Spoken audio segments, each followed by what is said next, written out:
and I'm talking about Frederick V, Elector Palatine, Prince of Heidelberg, King of Bohemia. Are you all familiar with this guy? Who? No? Oh, well, this is your guy. This is the prototypic freak of this area, and a freak who was not content to sit back and let things happen, but was willing to launch a grand alchemical dream of a reformation of human society. So just to lay in the background for those of you who are not familiar, the historical incident that we're here to recreate here and later in Prague has to do with the Prince Palatine of Heidelberg, a Protestant who wedded the granddaughter of Queen Elizabeth I of England, Elizabeth Stuart, the daughter of James I of England. This was an arranged wedding. They were both 16 years old at the time. Frederick went to England. The wedding was held in England, and then he returned with his very English bride to Heidelberg. And they were the center of a movement of alchemical reformation and revolution that sought to take the Protestant Reformation an enormous leap forward into a new world of spiritual freedom and, to my mind, a very sort of psychedelic world. They were the heirs, the inheritors of the entire medieval worldview. It was folded in to this pair of 16-year-olds who were ruling the Palatinate of Heidelberg. And Frederick was an elector, meaning he was one of the 7 princes who could choose the emperor of what remained of the Holy Roman Empire at that time. And he conspired to become the King of Bohemia. The visionaries moved the entire court from Heidelberg, from the small-time scene of a principality, to Prague, to reoccupy the office of the Holy Roman Empire with an emperor friendly to magic and alchemy, who was the inheritor of a generation-old plan to create an alchemical reformation that had been hatched in the mind of the English alchemist and mathematician John Dee. And the ending of the story is not a happy ending, or perhaps it is. I mean, we can talk about that. On a superficial level, this alchemical dream, this Rosicrucian enlightenment, ended badly because the Habsburgs back in Madrid quickly got wind of what was going on and got an army together and sent it to Prague and laid siege to Prague, and Elizabeth fled to the Netherlands with her children. Frederick was defeated at the Battle of the White Mountain, and the alchemical dream died. And this was really, in some sense, the beginning of the 30 Years' War. And as you know, going into the 30 Years' War, Europe was a place of popes and kings. At the end of the 30 Years' War, it was a place ruled by parliaments and peoples, and the entire medieval world was swept away, and out of the new political dispensation of the situation at the end of the 30 Years' War, especially in England, modern science took hold and was born. And these angel-dealing, horoscope-casting, alchemy-pursuing visionaries of this Rosicrucian Renaissance became simply objects of historical curiosity, completely incomprehensible to the people who followed them generation after generation after generation, until, I submit to you, the present. And in the present moment, we, like they, inherit a world whose ideologies are exhausted and can only be refreshed from the margins. And that was what this whole alchemical revolt was about. It was about a suppressed, marginal minority of deeply pietistic, original thinkers, but heterodox, non-Christian, keeping together a tradition that I think has been reborn or rediscovered in our own time. And it's the tradition that nature is a great distillery of complexity, alchemical gold, novelty, connection, whatever you want to call it, in our own time through integrative sciences like ecology and animal behavior and psychology. We have re-understood what was forgotten during the reductionist centuries of modern science. We've re-understood that the world is one thing, and it's a living thing. It's a thing with an intent and a spirit within it. And this is the key concept. The concept that the alchemists and the Hermetic dreamers and the occultists of the alchemical and Northern European Renaissance, they were trying to strengthen and condense and distill and make actual this sense of community, this spiritus. Well, then with the rise of modern science, all of that is anathema. And rational analysis tells us that matter is simply atoms flinging themselves through space, obedient to certain mathematical laws that are invariant. And all the creativity, all the sense of connectedness that we experience as living beings, as members of a society, as human beings in contemplation of nature, all of that was denied. And it reaches its ultimate culmination, just as an example, in the kind of statement such as was made by Jean-Paul Sartre, the French existentialist, who said, "Nature is mute." You understand what I mean? Nature gives no clue, he tells you. Man is alone in the cosmos with his complexes and his obsessions. He confers meaning. There is no a priori reality to which ethics or intent can be attached. I reject this. I think the entire message of the psychedelic experience, which is basically the sine qua non of the rebirth of alchemical understanding, the very basis of that understanding is that nature seeks to communicate. All being is pregnant with language.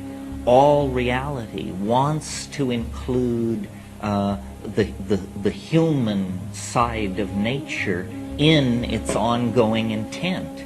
The problem lies not with nature, but with ourselves, that we are somehow paralyzed, disempowered, doubting, cut from the meat of the thing.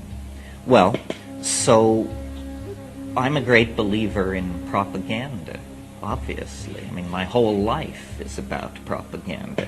So to take an incident like the career of Frederick the Elector Palatine of Heidelberg and his bride, and make of it a kind of exemplar, a parable, a myth, if you will, the myth of the alchemical marriage, a myth that takes innocence and naivete and belief in the power of ideas to make a new world, and tell that story again in film, backing it with these tremendously powerful alchemical images that Jung and others showed work inexorably on the psyche, whether you wish to be part of the process or not. To merely gaze upon the images of alchemy is to, in a sense, enter into a kind of psychoanalytical process, because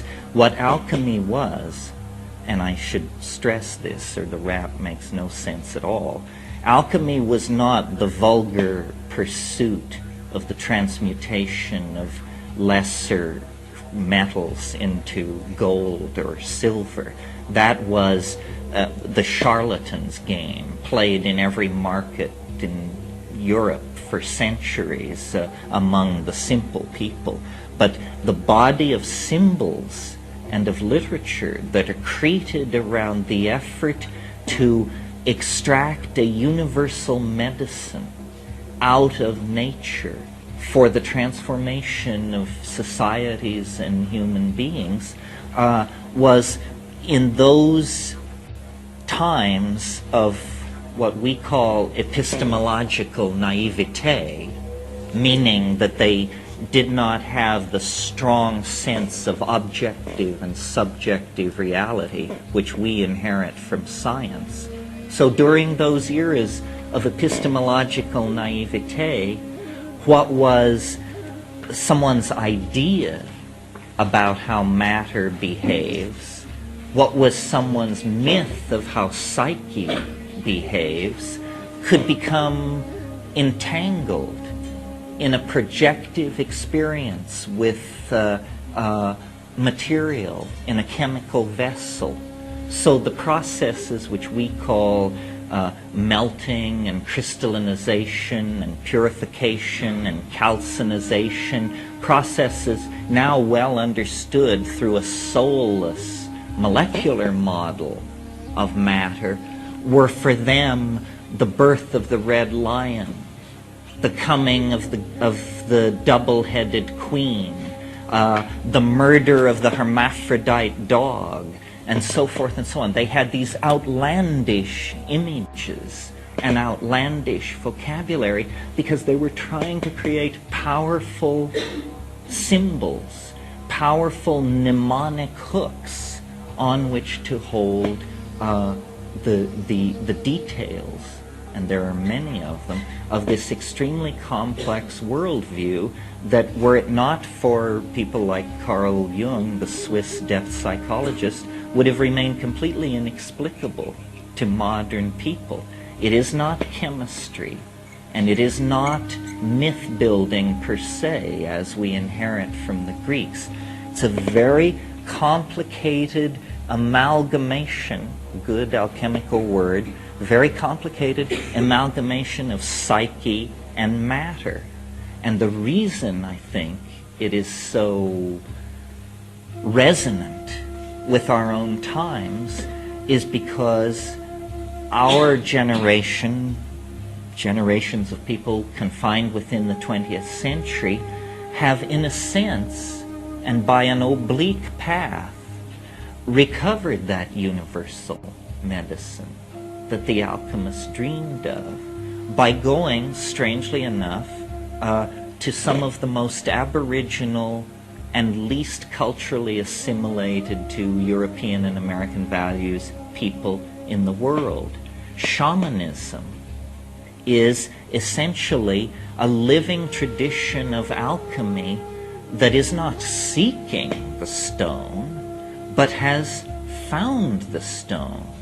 These shamans, these Hibaro, these Witoto, these Cubeo, notice that they have this same epistemic naivete, this inability to distinguish between subjective and objective world through the intercession of Newton and Descartes, that Frederick the Elector and the alchemists around him and the alchemists that preceded them through the centuries had. In other words, within the context of the alchemical vocabulary, the psychedelic experience as brought to us through plants, long in the possession of Aboriginal people, appears to be the identical phenomena. The Jivaro shaman, the Cubeo shaman, does not use a glass retort with cycling sulfur and mercury inside it. The shamans of the Amazon have attained a sufficient sophistication to explicitly understand that the vessel of alchemical transformation is the body and the head of the experient. This is the alchemical vessel. This is where you will encounter the three-headed dog and the queen dissolving in her bath and the incestuous couple that combine Sol and Luna to produce the white essence of the panacea of the universal medicine. These are psycho-mental processes.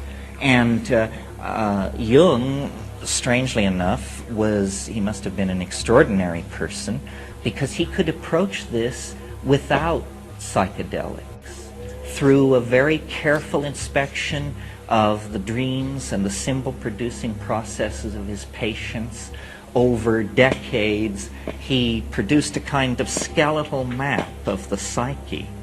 But I maintain that map doesn't fill itself in, doesn't become a living experience until we undergo what is rightly perceived as the alchemical process of dissolution. Dissolution of what?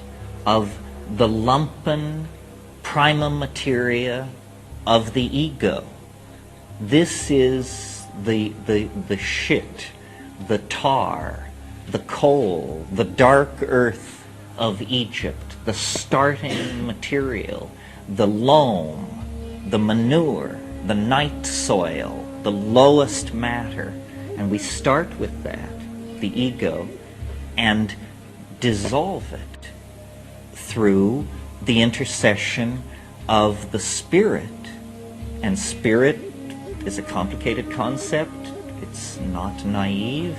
It's phenomenologically difficult to define, but through the dissolving spirit of the plants. And the plants lift the imprisoning structures of the ego, and the ego flows out into the world. And for some people, this produces panic. Panic comes from the god Pan, whose screams caused people to go mad. Panic. For other people, it's an enormous liberation. In any case, it is an influx of material previously hidden in the unconscious, laden with symbolic meaning, and eventually not to be sustained in this acidic, dissolving, roiling, liquid state. That's part of the process. But then eventually to be recombined, coagulatio, the recombining, the coagulation, the coming together at a higher level, usually through the application of a process analogous to heat, but psychic heat, which drives off the dross of false assumptions and false attachments. And all of you who have been through high-dose psychedelic experiences know that it's very hard to carry stupid baggage through that keyhole. In fact, you're lucky if you just get your soul and yourself through and intact. So what we have here, through the psychedelics, among certain marginal populations in the 20th century, freaks of all sorts in all times and places within the 20th 20th century, a kind of almost accidental rediscovery of these alchemical truths. Well, okay, so that's good. That's one level. We can do self-directed psychotherapy on ourselves with psychedelic substances out of plants, and we can use alchemical symbolism to guide this process, and that's all very interesting. But so what? I mean, what's so great about it? Well, I think there's one of the most famous of all alchemical axioms is as above, so below, meaning always that in every small part of reality there is a tiny reflection of the great overstructure of reality, and in the largest structures are hidden the secrets of the smallest, and vice versa. We also have rediscovered this principle in the 20th century through fractal mathematics. But the psychedelics have brought us back to this alchemical mystery, shorn of any vocabulary for dealing with it, shorn of any real living notion of the spirit. And so we have sought as far afield as the Tibetan Book of the Dead, or Freudianism, or there have been various efforts to cast the psychedelic experience one way or another. The hot one now, of course, is shamanism. And I relate to that because I spend a lot of time in the Amazon and with these kinds of people with these kinds of concerns. But shamanism and alchemy are a seamless enterprise.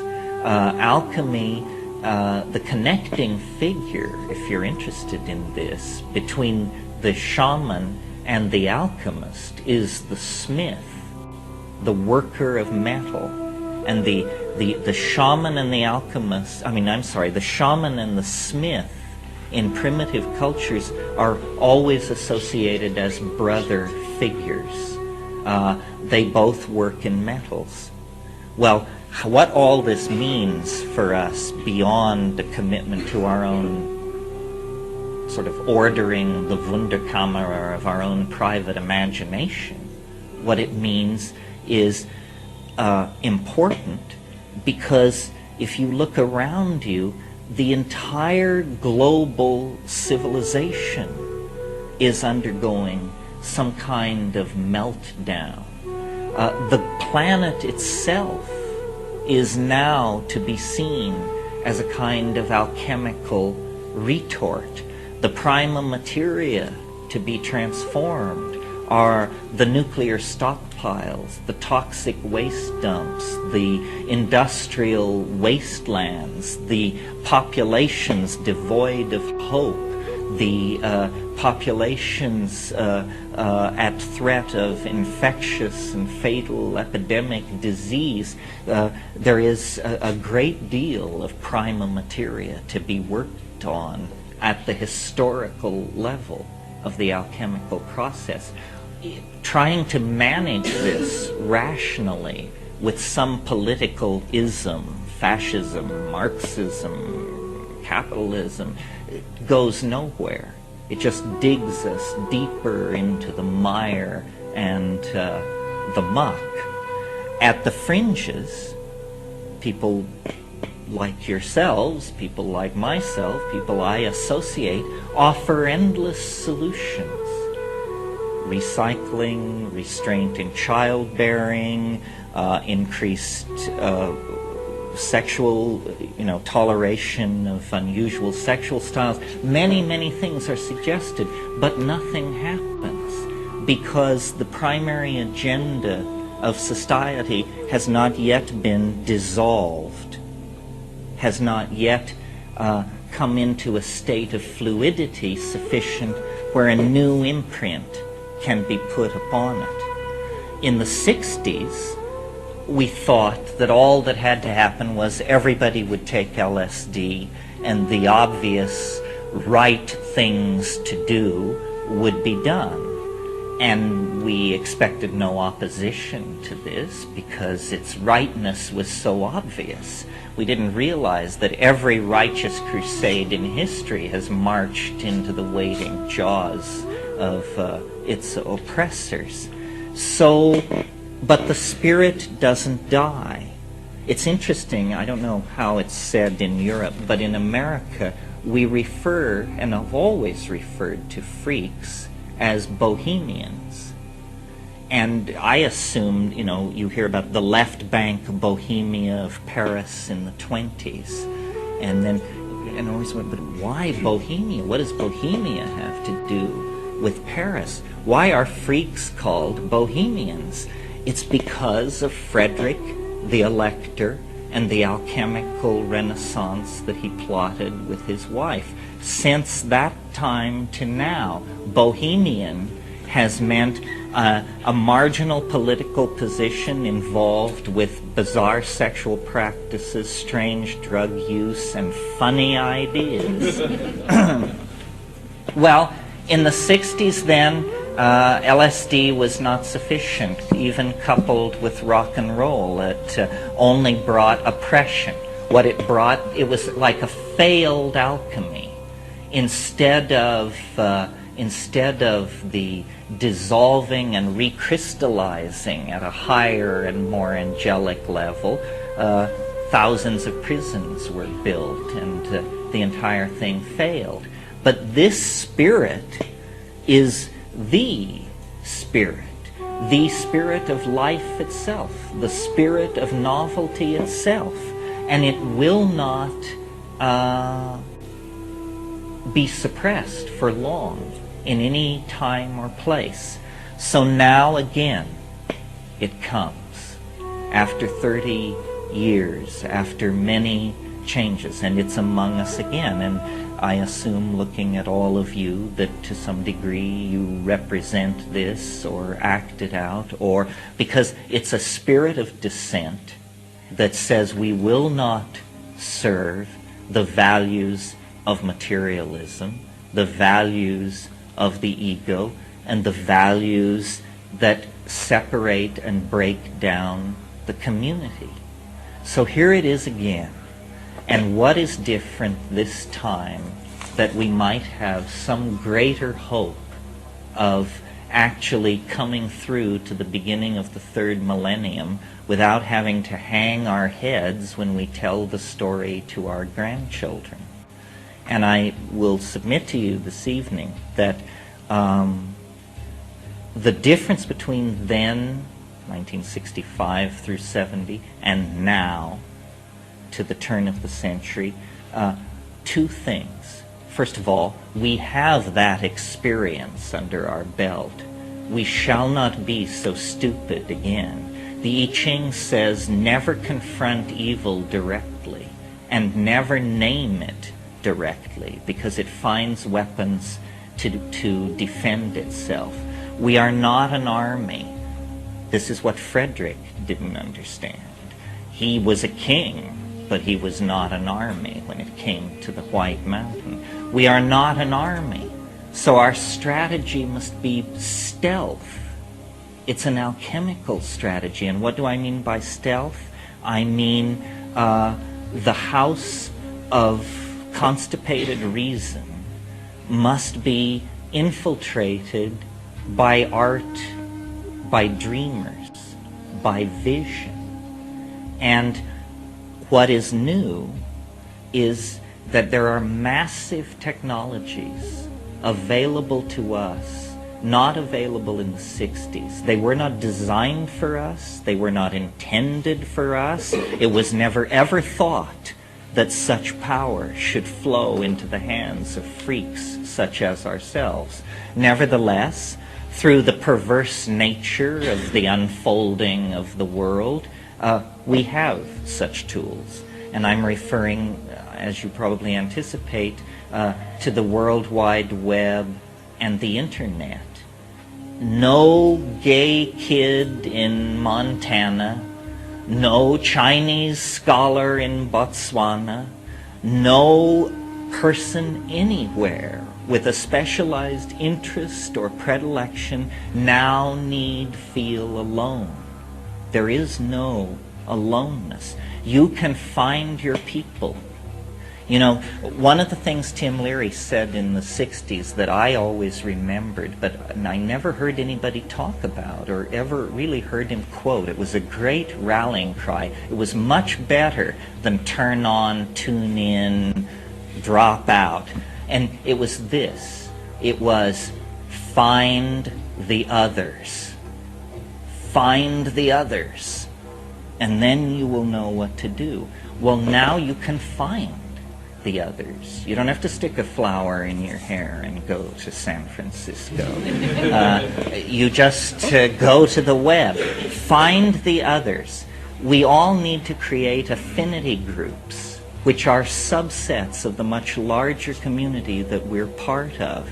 And then, using this technology, which was designed to keep track of us, to pick our pockets, and to sell us junk we don't want, use this technology to produce art.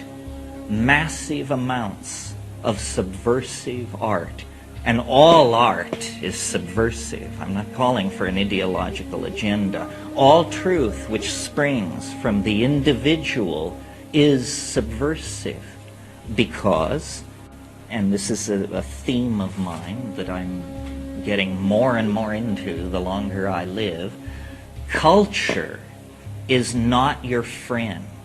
This is an odd message for the late 90s because we're all being told, you know, you knew you were Jewish, but you forgot your Sicilian grandmother. You have to honor all of your family. You're Romanian, bring it forward, the dances of this, that, and the other. I hate all of this stuff. I'm Irish. It's a weird thing to be. It's a haunted, twisted people as a people. All peoples, meaning tribes, have horrible stories to tell about who they did under and who they screwed over. And when you're asked to identify with your culture, you're asked to take this on. I reject it. My brother, years ago, invented this term. He called it extra-environmental. He said, this is what we want to be. We don't want to be Americans or Germans or English. We want to be extra-environmentalists. Always feel wherever you go that you are a stranger, the outsider, the one looking in. This is the viewpoint that makes all places the same to you. There's a wonderful English poet and writer, Rudyard Kipling, and he wrote a children's short story called The Cat Who Walked by Himself. And it's a story of how the dog came to the cave of man and would lay at the man's feet. But the cat would never come. And when the woman asked the cat why it would never come, it said, I am the cat who walks by himself, and all places are alike to me. And I think transcending our cultures is going to be extraordinarily necessary for our survival. I don't think we can carry our cultures through the keyhole of the stretch of the next millennium. Well, how do you shed your culture? How do you transcend your culture? By digging into your soul with the tools that have been given you to make art. This is how cultures are transformed, by art which flows up and actually submerges the previous cultural forms. I mean, the Baroque gave way to later periods simply out of exhaustion. But notice, a style can exhaust itself and still continue, as mannerism did out of the Renaissance, for example. And when these exhausted styles are allowed to continue, they become toxic. They become moribund. It's like keeping a corpse around the house. There is an obligation to overthrow that, to produce the new, to produce the novel. And by the novel, I don't mean the literary form, I mean all things new. And then it is not the function of the artist to be the critic. The winnowing out, the deciding what is good from what is bad comes later. And that's a community process. The community decides what is good and bad art, but the individual should pour this forth. I mean, this is what you are. You are some kind of a mystery suspended between two eternities. And in that moment, when a mind looks out at a world and asks the question, what is it? In that moment, art can be created. And it is the only form of immortality that I have any certainty of. And it's available to everyone. And at the present moment, I make no distinction between art and technique. I mean, to my mind, these things are the same thing. A great turning point is in the offing. The world is changing. It's changed before, but not for a long time in our lives. Not since before our lives. But now it's changing. And there are many, many possibilities. The English biologist Dawkins invented the word meme. Do you all know what a meme is? It's the smallest unit of an idea. It's like what a gene is to biology, a meme is to ideology. And so our task is to create memes. Madonna is a meme. Catholicism is a meme. Marxism is a meme. Yellow sweaters are a meme. Create memes. Rainbow-colored dreadlocks are a meme. Launch your meme boldly and see if it will replicate, just like genes replicate, and infect and move into the organism of society. And believing as I do that society operates on a kind of biological economy, then I believe these memes are the key to societal evolution. But unless the memes are released to play the game, there's no progress. So I think the obligation on people such as ourselves, and I assume probably without exception, everybody in this room falls into the upper 5% of the Earth's population in terms of wealth, education, and freedom. Even if you're some poor, pierced metalhead from the dark side of Mannheim, you have a better situation than most people on this planet, a better chance at actually reaching out toward the machinery that shapes reality and having an impact. Well, so then the question becomes, or for some people, is, well, but I have nothing to say, or I have nothing to paint, or I have nothing to communicate. Well, clearly you're not taking enough drugs then. That excuse simply will not be tolerated. If someone finds that decadent or flippant or destructive, then they don't understand what these psychedelic substances are. They open the doorway to creativity. They cleanse the doors of perception. And then, as Blake said, reality is perceived as it truly is, as infinite. Part of what is wrong with our society, and hence with ourselves, is that we consume images. We don't produce them. We need to produce, not consume media. The media is a huge issue. You can't escape it. So what are you going to do about it? The only solution is to drive it, to take charge.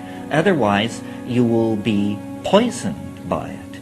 And as more and more people are waking up to this, essentially we are seeing, I think, a huge artistic revolution, a revolution in values that reaches into science, that reaches into politics, that reaches into every aspect of life, but that is coming from the imagination, thoroughly stimulated and activated by the discovery of all these natural and synthetic substances which perturb the mind. And I'm not denying that a certain amount of social chaos goes along with this, but on the other hand, I can point to pretty psychedelically pure centuries like the 13th in Europe, and there was still plenty of social chaos going on. I don't think you can lay social chaos at the feet of psychedelics. I think social chaos is an inimical part of the system. What psychedelics do is they give a direction to that chaos, a dimension of vertical ascent, because inevitably out of the psychedelic situation emerges not despair, not self-indulgence, but wild-eyed idealism. That's the inevitable product of any psychedelically driven social process. How well that idealistic idea then brokers its way to the throne, if it does, is another issue. I don't know if I've hit this technological thing hard enough. I hope that you all avail yourselves of the power of the internet. In years past, in speaking to audiences in America, it was maddening to me to find that the environmentalists, the feminists, the gays, the psychedelic people, and I'm not sure if I got everybody, and the space people, the colonization people, none of these people had anything to say to each other. They didn't seem to realize that their marginality united them far more than any difference they might perceive in their positions. And they didn't seem to realize that their political disempowerment was a product of their inability to make common cause with people similarly motivated or similarly motivated toward social change. So it's very important to build an inclusive community, and a community that has a sense of direction. And I think the internet empowers this far more than any other tool that has been handed to us, except psychedelics. And if you take psychedelics and the internet and music and put all of that together, you have the basis for a new community that is wider and deeper than you know. The people who are building the new machines, who are designing the new circuitry, who are writing the new code, are all freaks. I mean, they work for capitalist dogs, of course, because we all do. But the creative thrust of these technologies is being driven by people just like you and me. And I think this is all tremendously positive. So, where am I in all of this? Well, I'm getting there. I'm getting there. And then finally, I guess, and I'll just close on this, the alchemical return. All culture is some kind of myth. All cultural stories, then, have a psychic dynamic to them, which is not suspected by the civilization as it lives these myths. It has to be seen from outside. And there is a consistent myth in, let's call it just Western civilization without being too precise, a consistent myth. In the early Jews, you get it as the idea that God will enter history. With Christianity, you get it with the idea that man and God can be consubstantial. Again, in Islam, the insistence that God will enter history. And then modern science, strangely enough, dumps all of this theology, but maintains the idea that man can become as a god. In other words, the myth that is consistent throughout the entire Western experience is the myth of some kind of defining progressive experience. Well, now we have the power to realize this myth in some kind of, for want of a better word, an alchemical utopia. And I think it's very interesting that at this very high-tech moment in our adventure, the plants return, the humblest of all biology. The plants return and almost stand before us as a beacon and a promise. Have you noticed that plants do all their business with dirt and air? This is something we only wish we could do. Build an industrial society based on nothing more than the ambient dirt and the air flowing past. Building sugars and carbohydrates out of gaseous oxygen. I mean, this is quite a trick.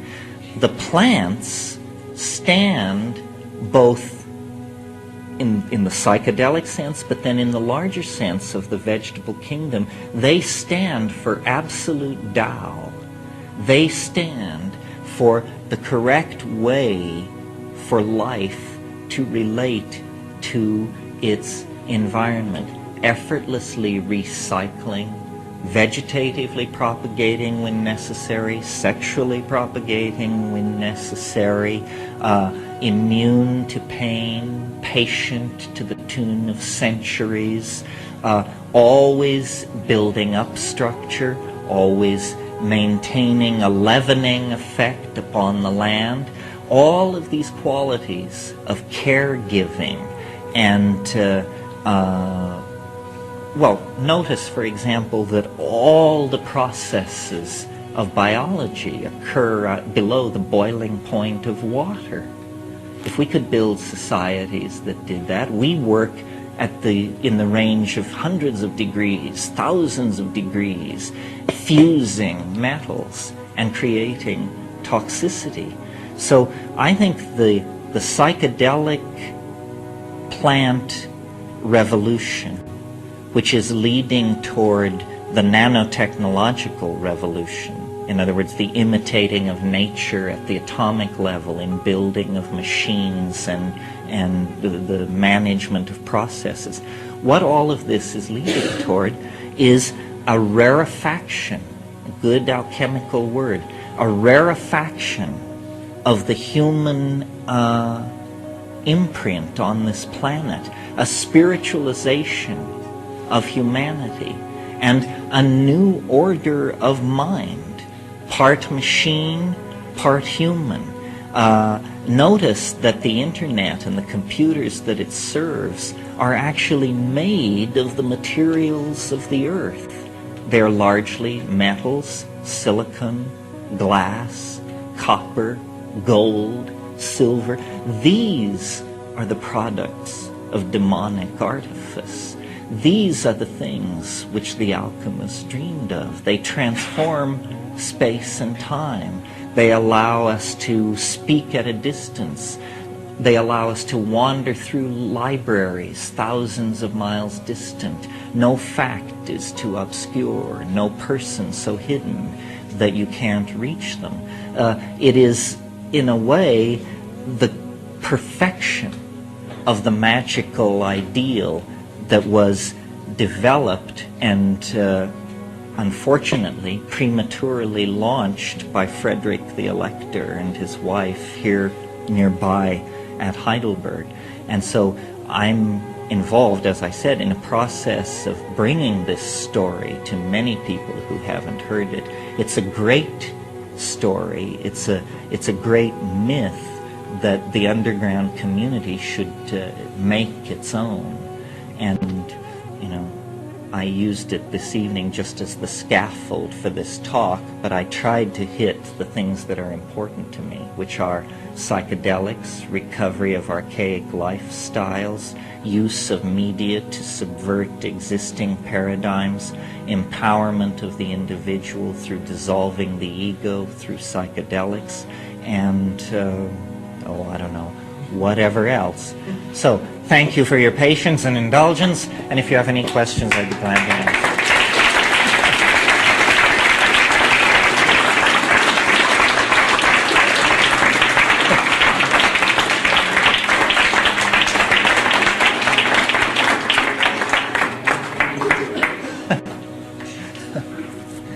Anybody or not? No, it was all perfectly clear?